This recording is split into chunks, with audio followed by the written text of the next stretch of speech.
Let's turn our attention to oxygen now. Now, thus far in your education about cellular life, you've probably been under the impression that all living organisms, all cells, require oxygen. And this is in part because of how we teach undergraduate biology. Some professors will focus on eukaryotic cells and cells that are most like our own, which do require oxygen. In fact, human cells won't survive in the absence of oxygen. But the simple truth is that not all living cells require oxygen. In the microbial world, there are whole genera of organisms that actually die in the presence of oxygen or their growth inhibited.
By the end of this video, you should be able to define the term free radical and explain why they can be damaging to cells. You should also be able to explain how cells neutralize free radicals. Hint, hint, there are specific enzymes involved, and you'll need to know their names. You should be able to distinguish among microbes based upon their oxygen requirements. And you should be able to explain what two factors determine oxygen requirements for cells. Let's talk about why some cells require oxygen and others don't. Oxygen requirements are directly related to the metabolism of a cell. So remember, metabolism is basically all the chemical reactions that happen in a cell. And when we talk about metabolism, a lot of times what we really refer to is catabolism. That is how living cells break down nutrients like glucose to make energy, that is ATP. If a cell is performing a process called aerobic cellular respiration, then they have to have oxygen. So let me take you back to your basic biology. Cells that do aerobic cellular respiration are going to carry out a process called glycolysis. And in glycolysis, the cell takes glucose, it breaks it down into pyruvic acid, which you can see here. Okay. Along the way, it generates a couple of ATPs plus another molecule called NADH. Pyruvic acid then moves on to another system, another metabolic pathway, or system of chemical reactions that are sometimes called the Krebs cycle. You might have heard it called the citric acid cycle, or maybe you've heard the tricarboxylic acid cycle or TCA cycle. All of it refers to kind of the same thing. It's a process whereby pyruvic acid is going to be modified and oxidized, and along the way we're going to reduce that NAD in the cell to make more NADH. The NADH from glycolysis and from the Krebs cycle, along with another related molecule called FADH2, all go to a third process called the electron transport chain. You might know it as oxidative phosphorylation. Here, the electrons from NADH and FADH2 get absorbed, for lack of a better term, to electron carriers. So these would be proteins and molecules called cytochromes and ubiquinones. And they're going to pass the electrons one to another down a chain. Now, here's the important part. The cell has to have some way of getting rid of those electrons. You don't have just free electrons floating inside the cell. That'd actually be kind of dangerous and would disrupt a lot of chemical reactions. So what the cell does is it uses an enzyme called cytochrome oxidase. And cytochrome oxidase splits molecular oxygen, so that's O2, the oxygen that's in the air. Okay, it splits that to get one oxygen, and then it adds a couple of protons, okay, plus the electrons that are traveling down the electron transport chain. And we get water as a result. Okay, so you have to have this oxygen to accept the electrons and the protons and make this water, and that's how the cell is going to get rid of the electrons. This is an essential process for cells that do aerobic cellular respiration, and without this oxygen, these cells will die. This is essentially why there's tissue damage when someone has a heart attack due to a blocked blood vessel. So the blood vessel cuts off oxygen to the cells in the tissues of the heart. Those cells lose the ability to do this aerobic cellular respiration, or they do it less efficiently. They acquire a lot of damage in the process, and they can't make enough ATP to live, and so those cells die. So oxygen requirements are directly related to metabolism. Cells that do aerobic cellular respiration have to have oxygen. Now there are other cells out there that actually don't do aerobic cellular respiration, but they're going to make their ATP through a process called fermentation, which you see here on the right side of this figure. Fermentation is basically glycolysis plus a few extra steps, and there's no electron transport chain, so there's no real need for oxygen. There's also something called anaerobic cellular respiration, which looks a lot like aerobic cellular respiration, but it doesn't require oxygen. And if all of this sounds kind of like gobbledygook and you don't understand it, don't worry about it, because when we get to chapter 5, we're going to do microbial metabolism and there'll be a review of these processes. What you really need to know is that cells that do aerobic cellular respiration, they require oxygen. Cells that have these other processes like fermentation or anaerobic cellular respiration, they don't have to have oxygen. Okay?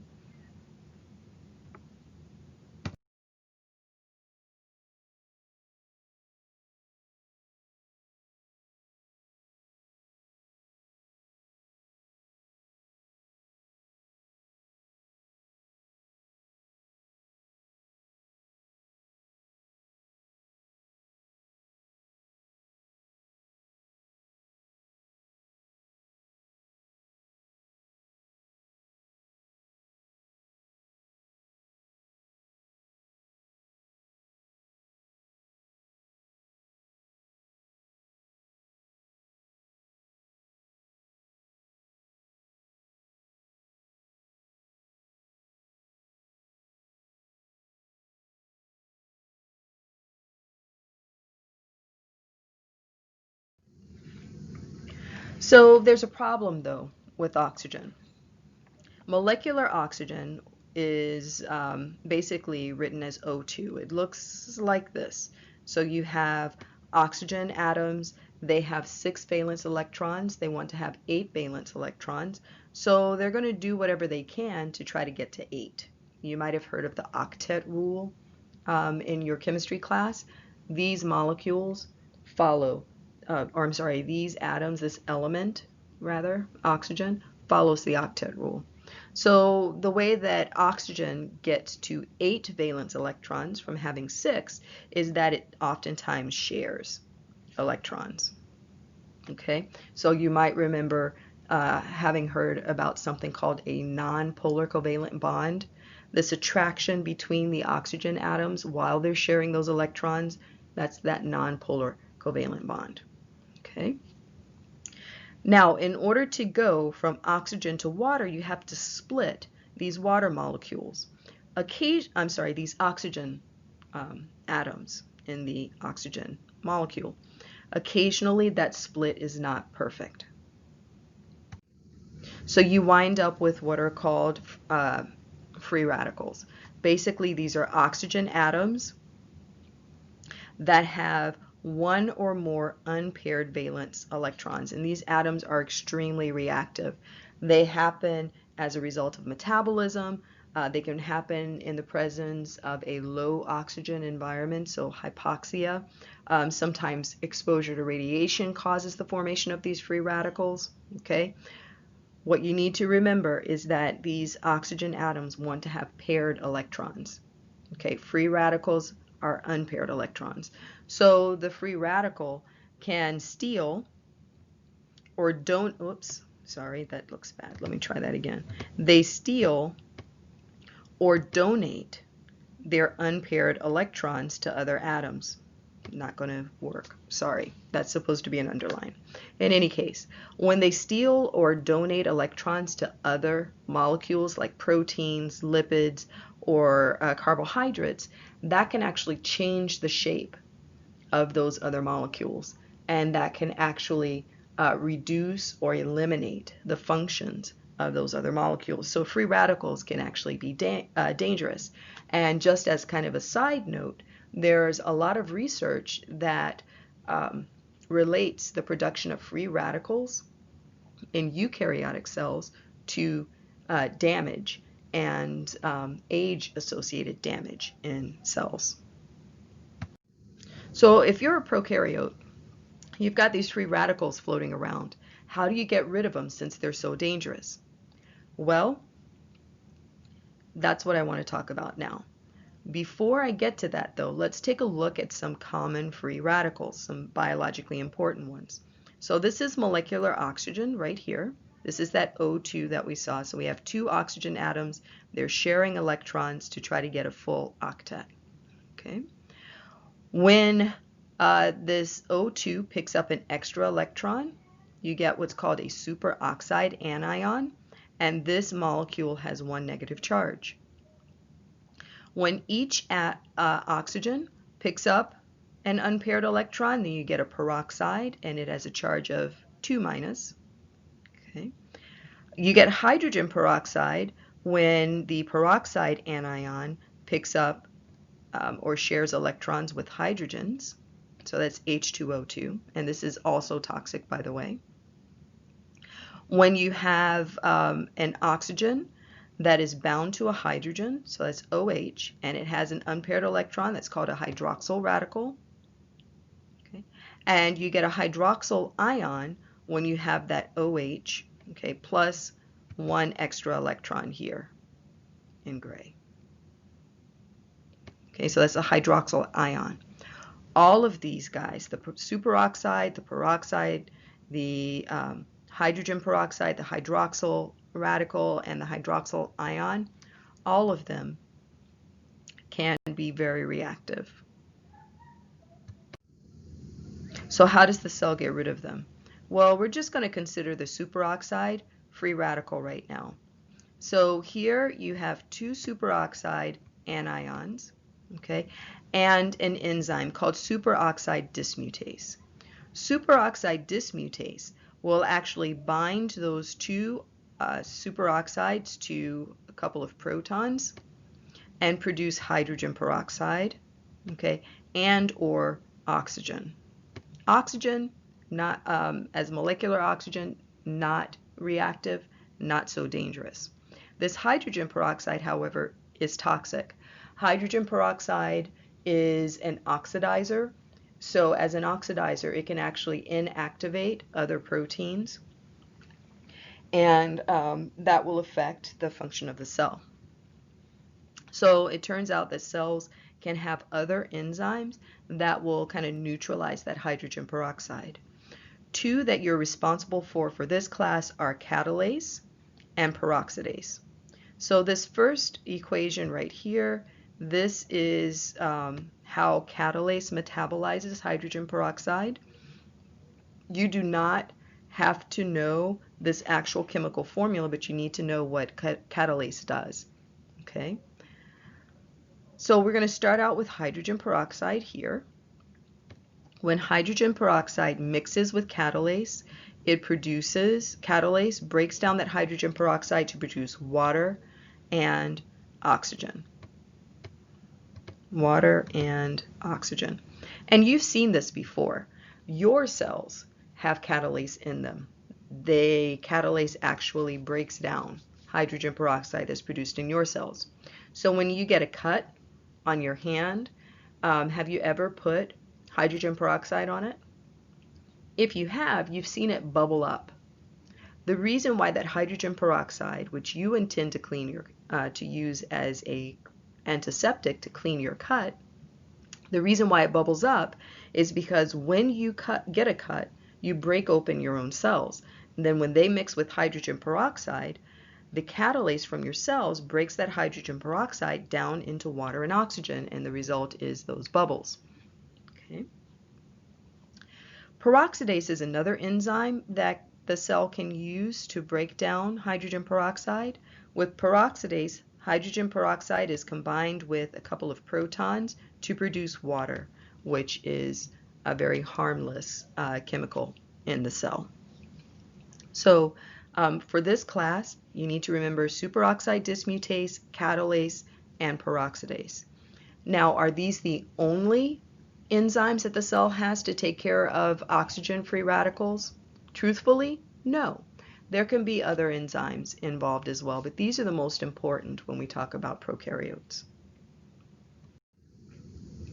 So microorganisms are divided up into 5 categories based upon their metabolisms, okay? That's, again, related to their oxygen requirements, okay?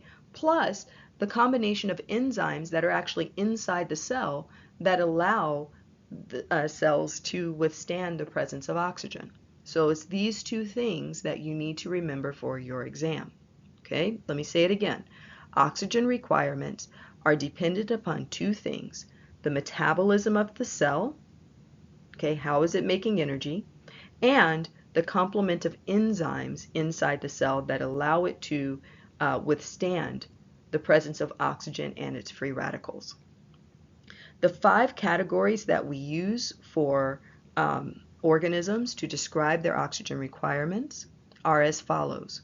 You have obligate aerobes first, okay, facultative anaerobes, obligate anaerobes, aerotolerants, and microaerophiles. The names of all of these groups basically describe how these cells will react in the presence of oxygen. So let's take a look at the different groups. Your obligate aerobes have to have oxygen to survive. Obligate sounds like obligatory, something you have to do. It's required. So these cells are aerobes. Aerobe refers to oxygen. They must have oxygen. And the reason they have to have that oxygen is because they only make ATP by aerobic cellular respiration. Okay? They only make it by aerobic cellular respiration. They don't do any fermentation. These cells also contain catalase and superoxide dismutase, so that's going to help them withstand the presence of any free radicals and hydrogen peroxide that might be made inside the cell. Some examples of some obligate aerobes include Bordetella pertussis, so this is the bacterium that causes whooping cough, and Mycobacterium tuberculosis, which causes tuberculosis. Both Bordetella pertussis and Mycobacterium tuberculosis live in the lungs, which is a high oxygen environment. The next group of organisms are called facultative anaerobes. When you see the word facultative, you should kind of think of cells that are capable of living in more than one type of environment. They can live in the presence or in the absence of something. So in the case of your facultative anaerobes, they can live in the presence of oxygen or in the absence of oxygen. So that's why it says anaerobe there, because they can live and they'll be perfectly happy in the absence of oxygen. So your facultative anaerobes are aerobic organisms that have the ability to use fermentation or anaerobic respiration when there's no oxygen around. So basically what they do is the default is aerobic respiration, and the reason why is because cells that make ATP from glucose in the presence of oxygen, they'll get something like 30 ATPs or more for every glucose. Cells that use fermentation, on the other hand, or anaerobic respiration, get much, much less. Remember, with fermentation, a cell will only make 1 to 2 ATPs per glucose. So they prefer to use aerobic cellular respiration and get that 30 plus ATPs versus the anaerobic metabolisms like fermentation, where they get much less ATP. Okay, so the reason why these cells basically thrive in the presence of oxygen is because they have catalase and superoxide dismutase to metabolize any free radicals and hydrogen peroxide that gets formed in their cytoplasms. A lot of your human pathogens are actually facultative anaerobes. This allows them to exist in many different environments. So just a couple of examples. I'll bring up Serratia marcescens, since we actually work with that in the laboratory. Remember, that's that kind of reddish orange bacterium. It causes a lot of nosocomial infections. So nosocomial infections are those that are acquired in clinical environments. Typically people who are in a doctor's office, or they're in a hospital, or they're in a nursing home, they'll have weakened immune systems, which may make them more susceptible to this bacterium. Serratia marcescens can cause respiratory tract infections as well as urinary tract infections. Another facultative anaerobe would be Staphylococcus aureus. You might remember we talked about this being very common on the skin and on the nares. When it gets away from those environments, it can cause things like toxic shock syndrome, which we'll look at later in the semester, food poisoning, causes a variety of boils, abscesses, and skin disorders like rashes. Yersinia pestis, by the way, is also a facultative anaerobe. It caused the Black Plague. Microaerophiles are a class of prokaryotic cells. They require oxygen, but at concentrations lower than in the atmosphere. So in the air around you, there's about 20% oxygen. These cells need 2 to 10% instead. Many of them are capnophiles, meaning they actually like high carbon dioxide environments. They'll have catalase and superoxide dismutase, but sometimes these enzymes are a little bit less efficient in the cells, or they're expressed at a lower rate than in your obligate aerobes. High concentrations of oxygen are typically lethal for these cells. So you'll oftentimes see that your microaerophiles will be found deep within the body. A couple of examples that you should be aware of are Borrelia burgdorferi. You might remember this is that spirochete bacterium that we looked at that causes Lyme disease. It's able to bore deep inside the joints and cartilages, which is a low oxygen environment, okay? But since these guys do that aerobic cellular respiration, they have to have some oxygen. Helicobacter pylori, let me just indicate the bacteria here. So that's Borrelia burgdorferi. Helicobacter pylori is the bacterium that we now know cause stomach ulcers. So the stomach is a lower oxygen environment, and these bacteria thrive in the stomach. Aerotolerant organisms are non-facultative anaerobes. What does non-facultative mean? It means that these guys are anaerobes. They can be in the presence of oxygen, but they don't actually use it. Okay, they don't need it for growth. They're going to use fermentation, which is an anaerobic metabolism, in order to live. The reason why these guys survive in the presence of oxygen is because they have superoxide dismutase. A couple of examples would be Clostridium perfringens, which when deposited in the skin and in the tissues, it causes gas gangrene. When ingested, it can cause food poisoning. Treponema pallidum is the bacterium that causes syphilis. And depending upon what lab you look at, Treponema pallidum might be called a microaerophile or an aerotolerant. So that's Treponema pallidum. The last group of organisms that we want to talk about are the obligate anaerobes. These are organisms that don't use oxygen as a nutrient, and in fact, oxygen is toxic to them and it can kill or inhibit their growth. These cells only use fermentation or anaerobic cellular respiration to make ATP, so they have no need for oxygen. Now, the reason why oxygen is so toxic to them, why it can kill them or inhibit their growth, is because they don't actually make catalase or superoxide dismutase.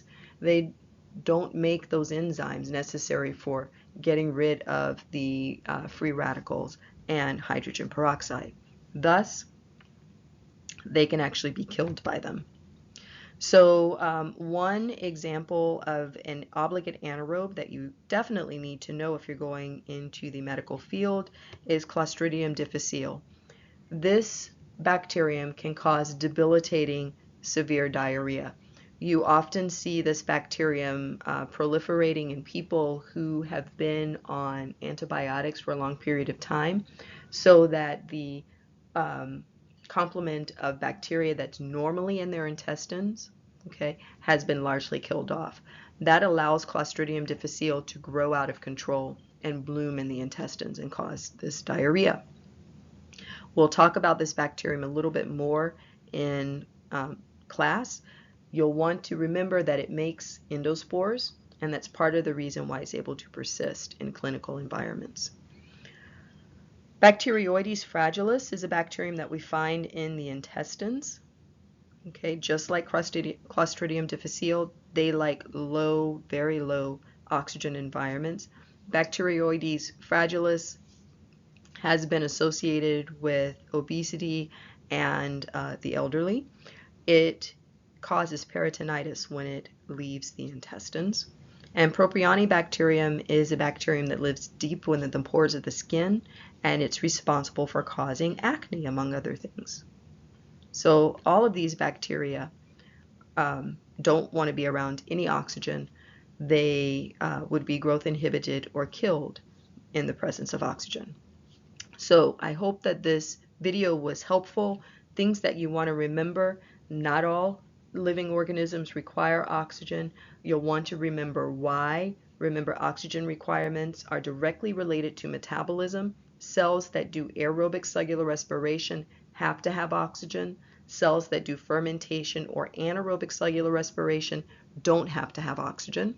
Remember that oxygen can be toxic, especially when it's forming these free radicals or hydrogen peroxide.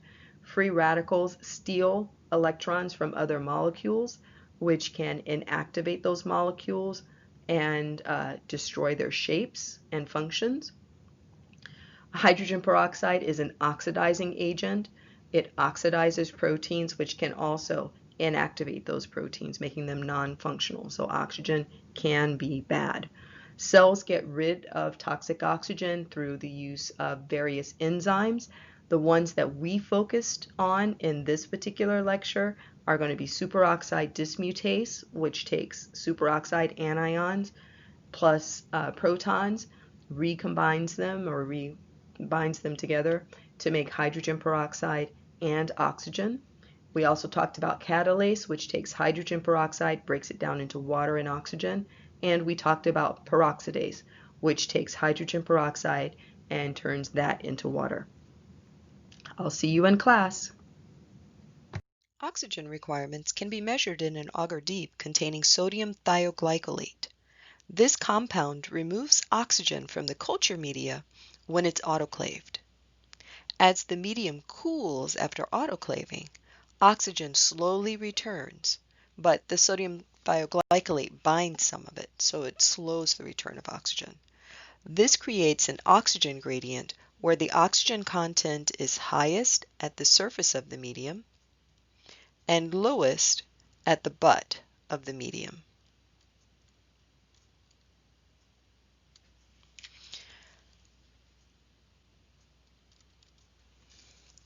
In this type of tube, obligate aerobes, which require oxygen for growth, are going to grow towards the surface of the medium, where oxygen content is highest.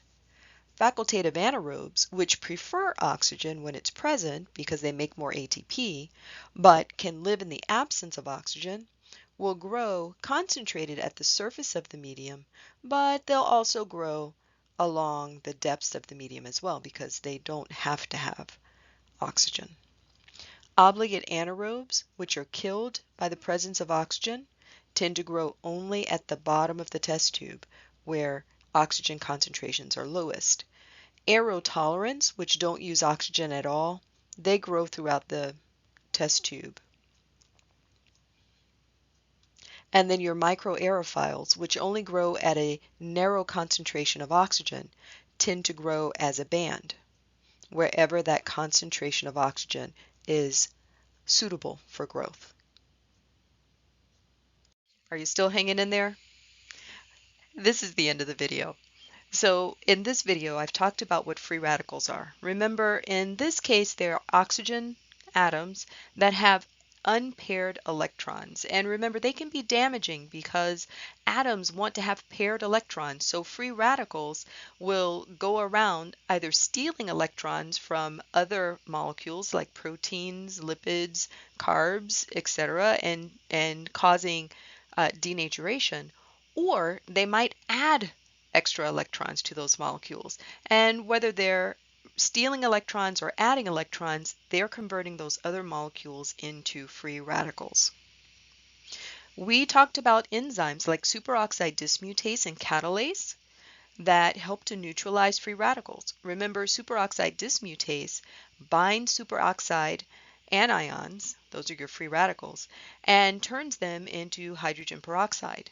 Then you have enzymes like catalase or peroxidase that convert the hydrogen peroxide into water or water and oxygen. And this is important because hydrogen peroxide is toxic, but water and oxygen typically aren't. We distinguished among microbes based upon their oxygen requirements. We said there were 5 different groups of microbes. We had the obligate aerobes, we had the facultative anaerobes, the aerotolerants, the microaerophiles, and the obligate anaerobes. You'll need to be able to distinguish among all of those different types of cells based upon whether or not they require oxygen. Further, you also need to know why they need that oxygen. So you should know something about whether they can do aerobic cellular respiration or fermentation, and whether or not they have superoxide dismutase and or catalase. Finally, we talked about the 2 factors that determine oxygen requirements for cells. This is an exam question quite often. The 2 factors that determine oxygen requirement for cells are the cell's metabolism and the neutralizing enzymes inside of the cell. In other words, do they have superoxide dismutase or catalase? So that's it. If you have a few minutes, you might want to stick around. There are some review questions coming up after this slide. Otherwise, I'll see you at the next slide where we're going to talk about biofilms. I'll see you there. So here are a few review questions. What do you remember? Which of the following shows the growth of bacterial cells in the absence of nitrogen? Now, we didn't talk about nitrogen in this video, but in the chemical requirements of growth, which was our last video, I did. Which one of these lines, A, B, or C, represents the rate of growth in the absence of nitrogen? You chose C, didn't you? That's right, it's C.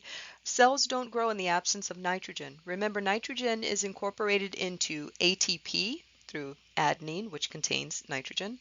It is incorporated into nucleic acids like DNA and RNA, and it forms the backbone of amino acids. So without nitrogen, cells can't make ATP, proteins, nor nucleic acids. They also can't make certain vitamins. So nitrogen is vital, and there's no growth.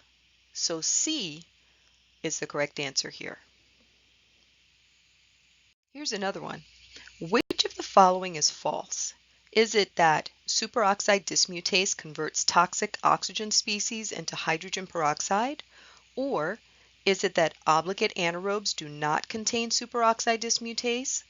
Or is it that microaerophiles do not contain superoxide dismutase? You might want to pause the video, think of your answer, and then press play when you're ready to continue.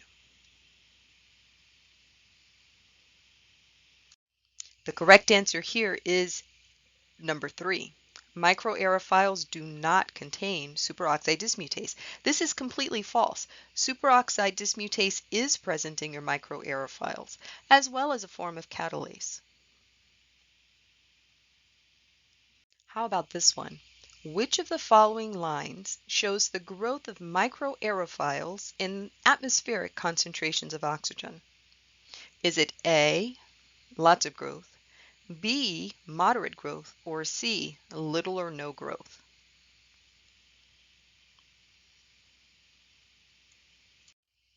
Right, C. Remember, microaerophiles want a concentration of oxygen that's somewhere between 2 and 10%. Atmospheric oxygen concentrations are around 20%, so it would be lethal for these cells. What determines the oxygen requirements and oxygen tolerance of bacteria? Is it metabolism, enzymes in the cells, or whether they're prokaryotic or eukaryotic? There might be more than one answer here.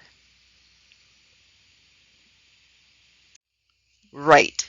Metabolism and the complement of enzymes in the cells.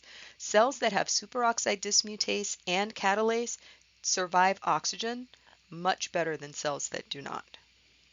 Metabolism is the characteristic that determines whether cells need oxygen or not. Remember, cells that can do aerobic cellular respiration make lots of ATP, but they have to have oxygen. Cells that do fermentation make only a tiny bit of ATP, but they don't need oxygen. So, metabolism is key.